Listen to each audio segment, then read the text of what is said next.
ഗൂഡല്ലൂരിൽ വിനോദയാത്രയ്ക്ക് പോയ സംഘത്തിലെ യുവാവ് കടന്നൽ കുത്തേറ്റ് മരിച്ചെന്ന വാർത്ത ഒരു നാടിനെ ആകെ ദുഃഖത്തിലാഴ്ത്തിയിരിക്കുകയാണ്. കോഴിക്കോട് വള്ളിയാട് സ്വദേശി മുഹമ്മദ് സാബിറാണ് മരിച്ചത്. ഒപ്പമുണ്ടായിരുന്ന രണ്ടുപേർ ചികിത്സയിലാണ്. പെരുന്നാൾ ആഘോഷത്തിന് ശേഷം കഴിഞ്ഞ ചൊവ്വാഴ്ചയാണ് സുഹൃത്തുക്കളായ 3 സംഘം ഗൂഡല്ലൂരിലേക്ക് വിനോദയാത്ര പുറപ്പെട്ടത്. ഇന്നലെ ഉച്ചയ്ക്ക് ഗൂഡല്ലൂരിലെ വ്യൂ പോയിന്റായ നീഡിൽ പോയിന്റിന് സമീപത്തെ പാറക്കെട്ടിൽ നിൽക്കവേ കടന്നൽക്കൂട്ടം മൂവരെയും ആക്രമിക്കുകയായിരുന്നു. ഗുരുതരമായി പരിക്കേറ്റ വടകര വള്ളിയാട് സ്വദേശി സാബിറിനെ ആശുപത്രിയിൽ എത്തിച്ചെങ്കിലും ജീവൻ രക്ഷിക്കാനായില്ല. സാബിറിനെ രക്ഷിക്കാൻ ശ്രമിക്കുന്നതിനിടെയാണ് ആസിഫിനും കുത്തേറ്റത്.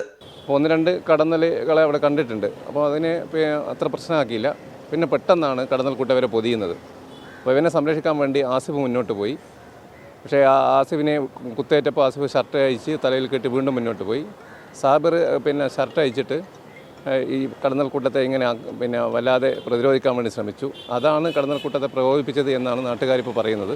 ഇവനെ കമിഴ്ന്ന് കിടന്നിരുന്നുവെങ്കിൽ കടന്നൽ ഒഴിഞ്ഞു പോകുമായിരുന്നു. പരിക്കേറ്റ ആസിഫ് കോഴിക്കോട് മിംസ് ആശുപത്രിയിൽ ചികിത്സയിലാണ്. അപകടനില തരണം ചെയ്തുവെന്ന് ഡോക്ടർമാർ കുടുംബത്തെ അറിയിച്ചു. ഒപ്പമുണ്ടായിരുന്ന സിനാന് നേരിയ പരുക്കു മാത്രമാണുള്ളത്. 24 കോഴിക്കോട്.